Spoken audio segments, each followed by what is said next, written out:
Hello everyone, आज हम लोग पढ़ने वाले हैं यार वर्क एनर्जी एंड पावर। पहले हम लोग नोट्स देखेंगे, वर्क एनर्जी पावर का नोट्स को हम लोग रिवीजन करेंगे। उसके बाद हम लोग प्रीवियस ईयर क्वेश्चंस की तरफ बढ़ेंगे। यार मैंने तुम्हारा यहाँ ब्रीफली कुछ नोट्स प्रिपेयर किए हैं, तुम्हारे इंपॉर्टेंट टॉपिक्स को मैक्सिमम मैंने कवर किया है इस नोट्स में। और मैं अज्यूम करके चल रहा हूँ कि तुमने ये चैप्टर पहले किया हुआ है, और अगर नहीं भी किया हुआ है तो भी अगर तुम इस नोट्स को पढ़ोगे, मैं तुम्हें रिवीजन कराऊंगा, तुम सुनोगे, इस वीडियो को देखोगे तो तुम्हें आराम से समझ में आ जाएगा। जितने भी क्वेश्चन मैं कराऊंगा तुम्हारा वर्क एनर्जी पावर का सारा क्वेश्चन तुम्हें समझ में आ जाएगा और तुम्हारा अच्छे से रिवीजन हो जाएगा। ठीक है, तो ये बहुत इंपॉर्टेंट नोट्स हैं, बहुत अच्छा नोट्स है। मैं तुम्हें लास्ट में स्क्रीनशॉट लेने पे दूंगा। ठीक है, तो मेरे साथ साथ तुम्हें पढ़ना है, साथ में पेन कॉपी लेकर बैठना है, कुछ कुछ लिखते रहना है, याद करने की कोशिश करना है, समझने की कोशिश करना है। ठीक है, तो हम लोग स्टार्ट करते हैं। सबसे पहले वर्क यानी काम। वर्क किसे कहते हैं? Work is said to be done when the force applied on a body makes the body move. इसका मतलब क्या है कि हम लोग किसी के ऊपर, किसी भी बॉडी के ऊपर फोर्स लगा रहे हैं तो बॉडी का पोजीशन चेंज करना चाहिए या कुछ डिस्प्लेसमेंट होना चाहिए बॉडी में। ठीक है, जैसे अगर तुम किसी वॉल के अगेंस्ट तुम फोर्स लगा रहे हो, ठीक है, तो तुम कोई वर्क नहीं कर रहे हो, वर्क डन तुम्हारा जीरो है, क्योंकि वॉल का पोजीशन चेंज नहीं हो रहा है, उसमें कोई डिस्प्लेसमेंट नहीं हो रहा है। अब डिस्प्लेसमेंट नहीं हो रहा है, इसका मतलब क्या है कि वर्क डन तुम्हारा जीरो होगा। तो वर्क डन इक्वल टू क्या होता है? F S cos theta. F क्या होता है? एफ का मतलब होता है फोर्स, ठीक है, एस मतलब डिस्टेंस है, और कॉस थीटा एंगल है फोर्स और डिस्प्लेसमेंट के बीच का। मतलब फोर्स जहां लग रहा है और जिधर डिस्प्लेसमेंट हो रहा है उसके बीच के एंगल को यहाँ पे लेना है। ठीक है, कॉस थीटा है वो। ठीक है, अब यहाँ पर दो तीन स्पेशल केस हैं, दो तीन स्पेशल केस है जो तुम्हारा एक प्रीवियस ईयर में बहुत बार आता रहा है, बहुत इंपॉर्टेंट है, अच्छे से देख लेना। ठीक है, अब क्या है कि अगर डिस्प्लेसमेंट डायरेक्शन ऑफ फोर्स में है तो थीटा क्या होगा? 0 डिग्री होगा। और इस केस में वर्क डन क्या होगा? मैक्सिमम होगा। मैक्सिमम कब होगा? जब कॉस थीटा 0 डिग्री होगा, यानी कॉस 0 होगा, और कॉस 0 का वैल्यू 1 होता है, तो W is equal to F into S हो जाएगा। ठीक है, ये 0 कब होगा? जब ये डायरेक्शन ऑफ फोर्स ये रहेगा और डिस्प्लेसमेंट भी ये रहेगा, तो दोनों के बीच का एंगल क्या हो गया? 0 डिग्री हो गया। ठीक है, 0 डिग्री एंगल हो गया तो यहाँ पर work done F into S हो जाएगा। वर्क डन यहाँ पर मैक्सिमम होगा और वर्क डन यहाँ पर पॉजिटिव होगा। ठीक है, तो ऐसा क्वेश्चन आ सकता है कि कोई केस दे दिया रहे जिसमें पूछा जाए कि वर्क डन पॉजिटिव कब होता है, तो ये केस तुम्हें वहाँ पर लिखना होगा या फिर शो करना होगा। ठीक है, अगला है if the displacement is normal to the direction of force. इसका मतलब जब थीटा 90 डिग्री होगा, थीटा 90 मतलब कॉस 90, कॉस 90 क्या होता है? 0 डिग्री होता है, तो वर्क डन क्या हो जाएगा? यहाँ पे 0 हो जाएगा, एफ इंटू एस इंटू 0। ठीक है, तो वर्क डन यहाँ पर 0 हो जाएगा। अगर पढ़े होगे तो एक एग्जाम्पल दिया होगा कूली का। कूली जो अपने सर पर सामान लेकर के चलता है, तो मतलब क्या है कि फोर्स का डायरेक्शन वहाँ पे क्या है? 90 डिग्री है, फोर्स और डिस्प्लेसमेंट के बीच का। ठीक है, वो जो सामान उसके सर पर रखा रहता है वो परपेंडिकुलर होता है उसके डायरेक्शन ऑफ मोशन से। ठीक है, तो वो 90 डिग्री पर होगा तो वर्क डन वहाँ पर 0 हो जाएगा। तो ये दो स्पेशल केस हुआ, कब वर्क डन मैक्सिमम और पॉजिटिव होता है, समझ आया? कॉस थीटा 0 डिग्री होगा, और कब तुम्हारा वर्क डन 0 होता है, यानी कि थीटा 90 डिग्री होगा। अब हम लोग एक अलग केस देखते हैं, जब वर्क डन नेगेटिव होगा। वर्क डन नेगेटिव तब होगा जब डिस्प्लेसमेंट फोर्स के अपोजिट डायरेक्शन में होगा। फोर्स के अपोजिट डायरेक्शन का मतलब है कि इधर तरफ फोर्स होगा, इधर तरफ डिस्प्लेसमेंट होगा। थीटा यहाँ पे क्या होगा? 180 डिग्री होगा। ठीक है, और कॉस 180 डिग्री का वैल्यू -1 होता है, तो F into S into cos 180, cos 180 हो गया -1, तो यहाँ पर वर्क डन क्या हो गया? नेगेटिव हो गया। ठीक है, तो इस टाइप के क्वेश्चन तुम्हारे प्रीवियस ईयर में आते रहे हैं, बहुत इंपॉर्टेंट है। हम लोग आगे बढ़ते हैं। चौथा केस है work done by force of gravity. Force of gravity में वर्क डन क्या होता है? mg h के बराबर होता है।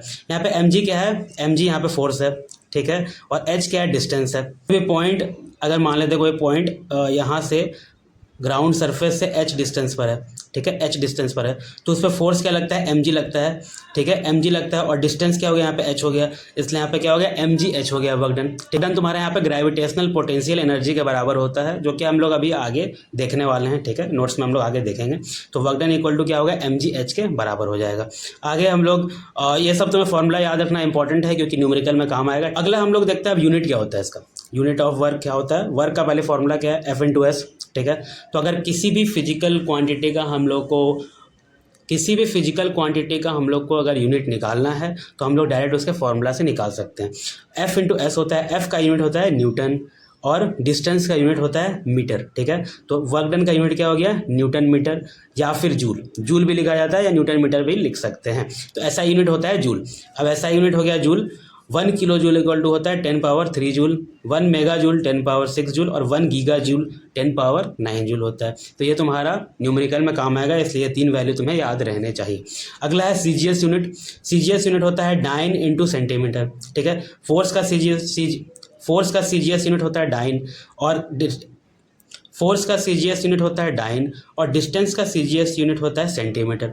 इसे डाइन सेंटीमीटर लिखते हैं या तो अर्ग लिखते हैं, ठीक है। और इसका रिलेशन होता है 1 जूल इज इक्वल टू 10⁻⁷ अर्ग। साथ साथ लिखते जाओ या फिर समझते जाओ या फिर याद करते जाओ, क्योंकि ये तुम्हें इस टाइप का क्वेश्चन पहले आ चुका है। रिलेशनशिप पूछा जाता है एसआई यूनिट और सीजीएस यूनिट के बीच में वर्क डन का, ठीक है, प्रीवियस ईयर में आ चुका है। तो आगे हम लोग प्रीवियस ईयर क्वेश्चन भी करेंगे यार, जल्दी जल्दी हम लोग यहाँ पर रिवीजन कर लेते हैं। पहले पावर क्या होता है? Rate of doing work is called power. Work, कितना काम हम लोग कितना समय में कर पा रहे हैं, उस रेट को हम लोग पावर कहते हैं, वर्क अपॉन टाइम, ठीक है। पावर का और एक फॉर्मूला होता है यार, फोर्स इंटू वेलोसिटी। यहाँ पे वर्क डन को क्या लिख सकते हैं हम लोग? फोर्स इंटू डिस्टेंस, और डिस्टेंस बाय टाइम को हम लोग क्या लिख सकते हैं? स्पीड या वेलोसिटी लिख सकते हैं, ठीक है। तो power equal to force into velocity, ये वाला फॉर्मूला भी याद रखना है, दोनों फॉर्मूला याद रखना है, न्यूमेरिकल में काम आएगा। यूनिट क्या होता है इसका? वर्क डन का होता है जूल, टाइम का होता है सेकंड, तो जूल पर सेकंड लिख सकते हैं, ठीक है, या फिर वाट भी लिखा जाता है। सीजीएस यूनिट वही वर्क डन का तुम्हारा सीजीएस यूनिट अर्ग होता है, टाइम का तुम्हारा सेकंड ही होता है, तो अर्ग बाय सेकंड हो जाएगा, ठीक है। 1 हॉर्स पावर इक्वल टू 746 वाट होता है, ठीक है, ये यूनिट याद रखना है। 1 HP इक्वल टू 746 वाट होता है, कभी कभी एग्जाम में पूछा जाता है। अगला यार energy of a body is its capacity to do work, ठीक है, ऐसा यूनिट इसका हो जाएगा जूल। मैकेनिकल एनर्जी तुम्हारे सिलेबस में है। मैकेनिकल एनर्जी क्या होता है? ये सम होता है काइनेटिक एनर्जी और पोटेंशियल एनर्जी का, ठीक है। Energy processed by a body due to its state of rest और मोशन। स्टेट ऑफ रेस्ट कब होगा? पोटेंशियल एनर्जी में, जब कोई पोजिशन पर बॉडी होगा उस केस में जो एनर्जी वो प्रोसेस करेगा उसको पोटेंशियल एनर्जी कहते हैं।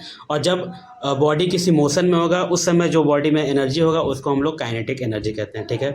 Energy processed by a body by virtue of its state of motion, motion के कारण जो एनर्जी होगा उसको हम लोग काइनेटिक एनर्जी कहते हैं। यह फॉर्मूला अच्छे से याद होना चाहिए, अगर काइनेटिक एनर्जी का डेफिनेशन आया तो अच्छा से डेफिनेशन लिखना है, ठीक है। काइनेटिक एनर्जी इक्वल टू होता है हाफ mv²। v होता है वेलोसिटी ऑफ द ऑब्जेक्ट, जिस वेलोसिटी से वो मूव कर रहा है। m होता है मास ऑफ द ऑब्जेक्ट, ठीक है। अगला है potential energy. Energy processed by body by virtue of its specific position, उसका किसी पोजीशन पर प्लेस्ड है कोई बॉडी, उस केस में उसका जो एनर्जी होता है उसी को हम लोग क्या कहते हैं? पोटेंशियल एनर्जी कहते हैं। यहाँ पे 2 पार्ट इसका, ग्रेविटेशनल और elastic potential energy. Gravitational potential energy क्या होगा? mgh के बराबर होगा, यानी कि कोई ऐसा मान लो कोई ऐसा ऑब्जेक्ट है जो कि ग्राउंड सरफेस से h डिस्टेंस पर है, ठीक है, h डिस्टेंस पर है, इसका मास m है, नीचे g लग रहा है यानी कि एक्सेलरेशन ड्यू टू ग्रेविटी लग रहा है। g का वैल्यू होता है 9.8 मीटर पर सेकेंड स्क्वायर, ठीक है। तो उस केस में इसमें एनर्जी क्या होगा? mgh के बराबर होगा, ठीक है। आगे हम लोग बढ़ते हैं। यहाँ तक समझ आया है तो एक बार इसको तुम पॉज करके रीड कर सकते हो या तो इसका स्क्रीनशॉट ले लो, ठीक है, फ्यूचर यूज के लिए। अब हम लोग देखेंगे कि पोटेंशियल एनर्जी काइनेटिक एनर्जी में कब कन्वर्ट होता है। A compress spring has the elastic potential energy due to its compress state, ठीक है। When it is release the potential energy of spring changes into kinetic energy which does work on the ball if placed on it and makes the ball fly. इसका मतलब क्या है कि पहले जब ये कंप्रेस हो रहा है तो इसका पोजीशन के कारण जो एनर्जी होगा इसके अंदर वो क्या होगा? पोटेंशियल एनर्जी होगा। और जैसे ये स्प्रिंग छूटा इसमें वेलोसिटी आ गया, ठीक है, तो इस समय ये जो पोटेंशियल एनर्जी था, इलास्टिक पोटेंशियल एनर्जी था, वो यहाँ पे कन्वर्ट किस में हो जा रहा है? काइनेटिक एनर्जी में हो जा रहा है। इसमें मोशन आ जा रहा है, वेलोसिटी आ जा रहा है, ठीक है। तो यहाँ पे पोटेंशियल एनर्जी किस में कन्वर्ट हो जा रहा है? काइनेटिक एनर्जी में कन्वर्ट हो जा रहा है, ठीक है। आगे है डिफरेंट फॉर्म्स ऑफ एनर्जी। तो यार तुम्हें ये सब इजी टॉपिक्स हैं, हालांकि बुक से तुम ये सब पढ़ सकते हो, इसलिए मैंने इसका डेफिनेशन लिखा नहीं यहाँ पे। Solar energy, heat energy, light energy, chemical energy, hydro energy, electrical energy, nuclear energy etcetera, ठीक है। आगे हम लोग देखेंगे law of conservation of energy. Energy can neither be created nor can be it be destroyed, it only changes from one form to another. इसका मतलब क्या है? एनर्जी को ना ही हम लोग बना सकते हैं ना ही खत्म कर सकते हैं, बस उसका फॉर्म चेंज करवा सकते हैं, ठीक है। जैसे फैन जब रोटेट होता है तो उसमें क्या होता है? इलेक्ट्रिकल एनर्जी मैकेनिकल एनर्जी में चेंज करता है, और कुछ हीट एनर्जी में भी चेंज करता है, वो डिसिपेशन के कारण, ठीक है, एनर्जी डिसिपेशन के कारण हीट एनर्जी में भी चेंज करता है। तो इसको हम लोग कहते हैं एनर्जी चेंज करना। यहाँ पर और एक पॉइंट है यार, total mechanical energy is always remains constant at each point of motion and mechanical energy is the sum of potential energy and kinetic energy. कोई भी ऑब्जेक्ट का मैकेनिकल एनर्जी क्या होगा? कॉन्स्टेंट रहेगा, और मैकेनिकल एनर्जी किसका सम होता है? पोटेंशियल एनर्जी और काइनेटिक एनर्जी का, ठीक है। आई होप यार कि यहाँ तक तुम्हें अच्छे से समझ आया, तुम्हारा रिवीजन अच्छे से हो गया होगा। अगर तुमने नहीं भी पढ़ा था तो भी तुम्हें अच्छे से समझ में आ गया होगा। और यहाँ पर तुम अब स्क्रीनशॉट ले सकते हो, मैं अपना हाथ हटा ले रहा हूँ। थोड़ा न्यूमेरिकल्स भी देखेंगे, कुछ थ्योरेटिकल क्वेश्चन भी देखेंगे जो तुम्हारे प्रीवियस ईयर्स में आए हुए हैं। ठीक है, तो हम लोग स्टार्ट करते हैं क्वेश्चन के साथ। A ball of mass m is thrown vertically up with an initial velocity so as to reach a height h। ठीक है, तो करेक्ट स्टेटमेंट क्या होगा उसमें? पोटेंशियल एनर्जी और काइनेटिक एनर्जी बेसिकली बताना है। तो एक बॉल को अगर ऊपर फेंका गया है, ठीक है, वो हाइट h तक जा रहा है, हाइट h तक जा रहा है, मान लेते हैं कोई बॉल है ऐसे, ठीक है, हाइट h तक जा रहा है, मास m यहाँ पे दिया हुआ है। तो इस पॉइंट पे, ठीक है, हम लोग देखते हैं potential energy of ball eight ground is mgh। Ground पर mgh पोटेंशियल एनर्जी नहीं होगा, ठीक है, क्योंकि हाइट तो वहाँ पे जीरो था। आगे kinetic energy imparted to the ball at the ground is zero, यह भी गलत स्टेटमेंट है क्योंकि उसका कुछ ना कुछ वेलोसिटी होगा, तो हाफ mv² होगा काइनेटिक एनर्जी। आगे kinetic energy of the ball eight highest point is mgh, नहीं, गलत है। हाईएस्ट पॉइंट पे काइनेटिक एनर्जी क्या होगा? काइनेटिक एनर्जी जीरो होगा और पोटेंशियल एनर्जी mgh होगा। हाईएस्ट पॉइंट पे क्या होगा? पोटेंशियल एनर्जी mgh होगा। किसी हाइट पे पहुंचने के बाद जब इसका वेलोसिटी जीरो हो जाएगा तो काइनेटिक एनर्जी पोटेंशियल एनर्जी में कन्वर्ट हो जाएगा। ठीक है, तो potential energy of the ball क्या होगा? हाईएस्ट पॉइंट पर mgh होगा। ठीक है, अभी हम लोगों ने इसी पॉइंट को नोट्स में भी देखा था, अभी ये क्वेश्चन भी हो गया, तो अच्छे से तुम्हारा ये वाला क्लियर तो हो गया होगा। ठीक है, ये वाला काइनेटिक एनर्जी और पोटेंशियल एनर्जी वाला क्लियर हो गया होगा। अब हम लोग आगे बढ़ते हैं अगला क्वेश्चन में। A ball of mass 200 gram falls from a height of 5 metre, what will be its kinetic energy when it just reaches the ground. Ground जब वो पहुंचने वाला है, मान लेते हैं बॉल है, ठीक है, और इसका फ्री फॉल हो रहा है, ये नीचे गिर रहा है, ये 200 ग्राम इसका मास दिया हुआ है, इसका हाइट 5 मीटर है। ठीक है, 5 मीटर यहाँ पे हाइट है। इसका जो पोटेंशियल एनर्जी होगा, पोटेंशियल एनर्जी क्या होगा? mgh के बराबर होगा। ठीक है, mgh के बराबर होगा। वो क्या होगा? 0.2 kg में, SI यूनिट में, इंटू जी का वैल्यू क्या होता है? 9.8 मीटर पर सेकेंड स्क्वायर। यहाँ जी का वैल्यू नहीं दिया हुआ है, कहीं कहीं जी का वैल्यू लिखा रहता है take g is equal to 10 metre per second square. हम लोगों ने एग्जैक्ट वैल्यू 9.8 लिया है और h का वैल्यू यहाँ पे 5 मीटर दिया हुआ है। ठीक है, तो 0.2 2/10 हो जाएगा, 5 यहाँ से कट जाएगा, तो इसका वैल्यू क्या आएगा? 9.8 आएगा। यहाँ पहुँचने से पहले जैसे ही वो ग्राउंड पर हिट करेगा, ग्राउंड हिट करने से पहले क्या होगा? उसका पोटेंशियल एनर्जी कन्वर्ट हो जाएगा काइनेटिक एनर्जी में। ठीक है, पोटेंशियल एनर्जी किस में कन्वर्ट हो जाएगा? काइनेटिक एनर्जी में। इसका काइनेटिक एनर्जी क्या आ जाएगा? 9.8 जूल। अगला क्वेश्चन यार पॉज करके खुद से करो, नहीं तो मैं बता रहा हूँ। अ body is acted upon bye a force, state 2 condition under which work done could be zero. देखो ये थ्योरेटिकल क्वेश्चन है, तुम्हारे प्रीवियस ईयर में आ चुका है। ये वाला भी तुम्हारा प्रीवियस ईयर क्वेश्चन ही है जो मैंने क्वेश्चन नंबर 2 किया था। क्वेश्चन नंबर 3 में क्या है कि वर्क डन जीरो कब होगा? वर्क डन जीरो कब होता है? जब एक तो 90 डिग्री होगा। ठीक है, जब क्या होगा? फोर्स और डिस्प्लेसमेंट के बीच का एंगल जब 90 डिग्री हो जाएगा तो वर्क डन जीरो हो जाता है। वर्क डन क्या होता है? F into S cos theta. तो कॉस जब 90 डिग्री होगा यानी इसका वैल्यू क्या होता है? जीरो होता है, तो यहाँ पे वर्क डन क्या हो जाएगा? जीरो हो जाएगा। और दूसरा केस में क्या होगा? जब डिस्प्लेसमेंट जीरो हो जाएगा। दूसरा केस में क्या होगा? जब डिस्प्लेसमेंट जीरो हो जाएगा, यानी कि एस का वैल्यू तुम्हारा क्या होगा? जीरो हो जाएगा। तो वर्क इज इक्वल टू क्या होगा? F into zero into cos theta. ठीक है, तो यहाँ पे वर्क डन क्या होगा? जीरो हो जाएगा। ठीक है, होप यार तुम्हें समझ आया होगा। स्क्रीनशॉट अगर लेना है तो ले सकते हो। ये क्वेश्चन भी तुम्हारे प्रीवियस ईयर में आया हुआ है। 2 bodies A and B have masses in the ratio 5:1 and their kinetic energies are in the ratio 125:9। Find the ratio of their velocity. ठीक है, तो हम लोग क्या करेंगे यहाँ पर? Kinetic energy 1 is equal to क्या होगा? हाफ m1 v1 का स्क्वायर होगा, और kinetic energy 2 is equal to क्या होगा? हाफ m2 v2 का स्क्वायर होगा। ठीक है, यहाँ पे क्या है? काइनेटिक एनर्जी का रेशियो दिया हुआ है, तो kinetic energy 1 by kinetic energy 2 is equal to क्या होगा? m1 v1 का square by m2 v2 square. Half half cancel हो जाएगा ऊपर नीचे। उसके बाद हम लोग इसमें क्या कर सकते हैं यार? हम लोग क्या कर सकते हैं? v1 square by v2 square हम लोग लिख सकते हैं ke1 into m2 divided by ke2 into m1 लिख सकते हैं। ठीक है, इसी को हम लोग और सिंप्लीफाइड वर्जन में लिख सकते हैं v1 by v2 is equal to root over ke1 into m2 by ke2 into m1 लिख सकते हैं।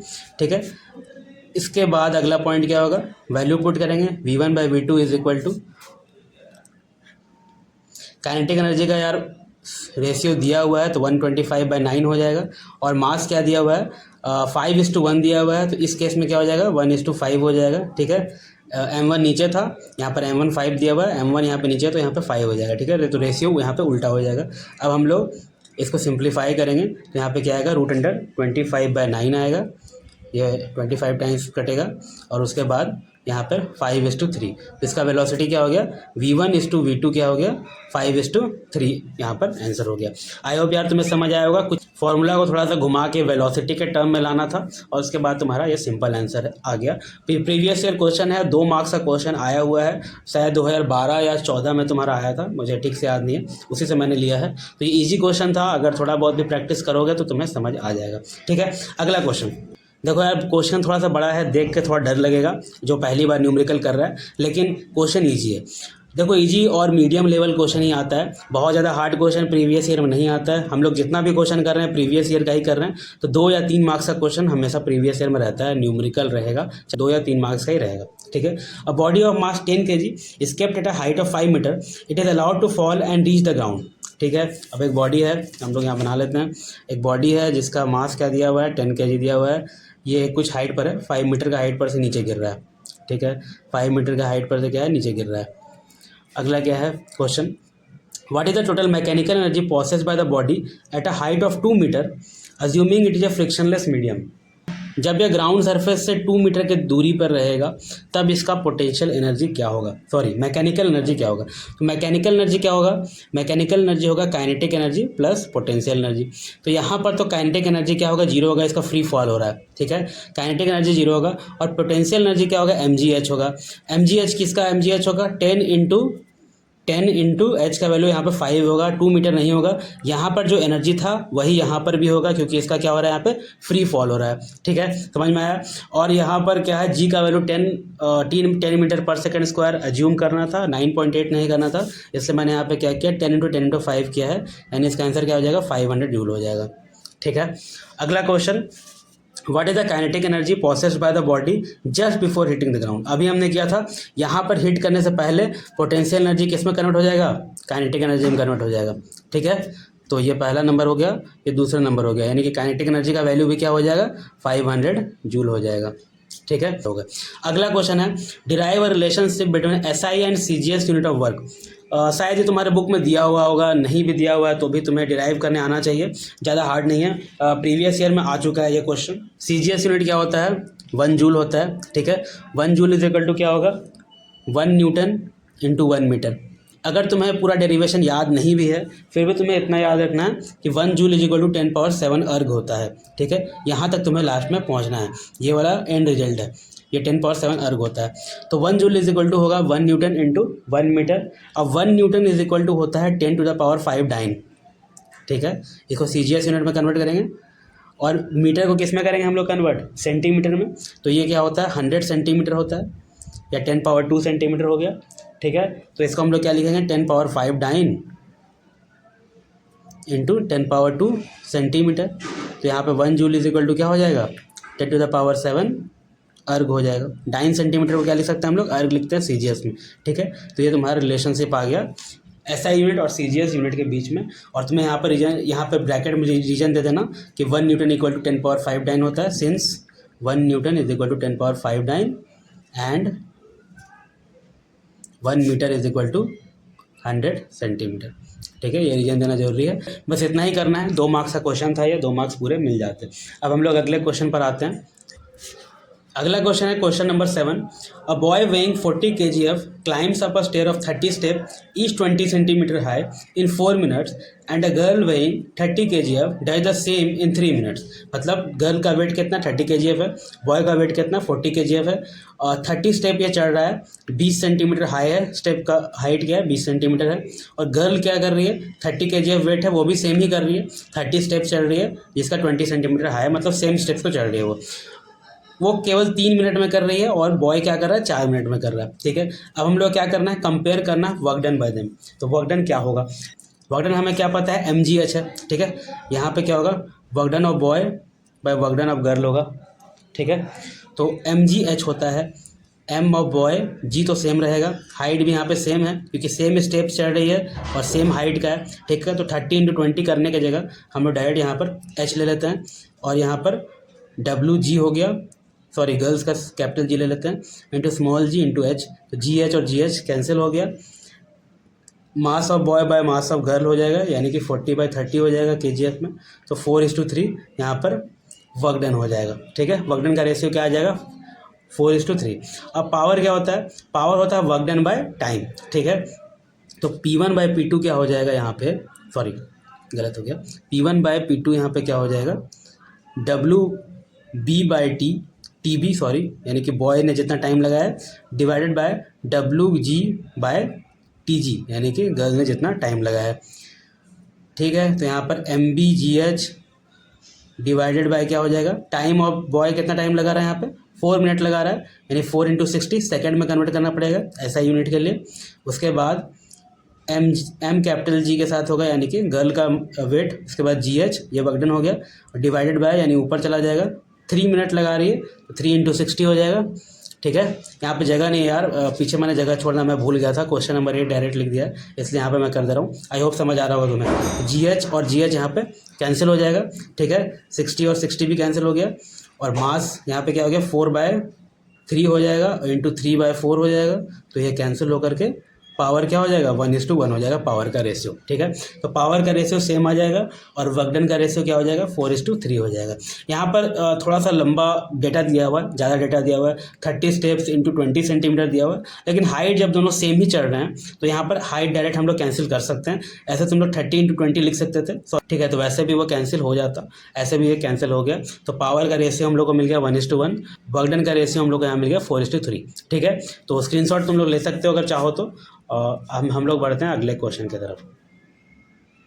अब हम लोग क्या करना है, नेक्स्ट क्वेश्चन है, ये भी प्रीवियस ईयर में आया हुआ है। देखो काफ़ी इजी क्वेश्चंस आए हुए हैं, तुम्हें खुद से अब ट्राई करना चाहिए अगर तुम यहाँ तक वीडियो देख रहे थे तो। Calculate the change in kinetic energy of a moving body if its velocity is reduce to 1/3 of the initial velocity. ठीक है, तो पहले अगर वो v से जा रहा था तो अब वो किससे आगे मूव कर रहा है, v/3 से मूव करना है।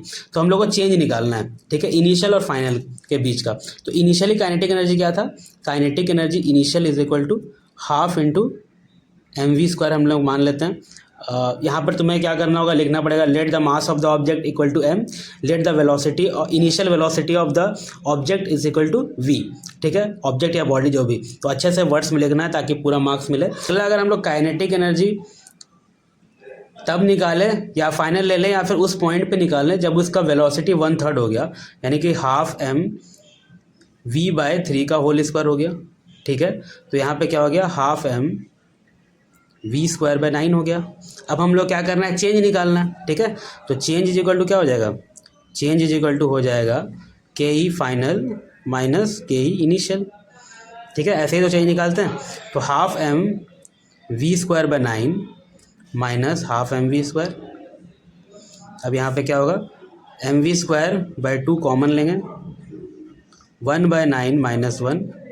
इस केस में क्या होगा यार कि ये तो नेगेटिव आ जाएगा, आंसर नेगेटिव आ जाएगा। इसका मतलब क्या करना पड़ेगा कि kinetic energy initial minus kinetic energy हम लोग फाइनल करेंगे, क्योंकि काइनेटिक एनर्जी इनिशियल ज़्यादा था।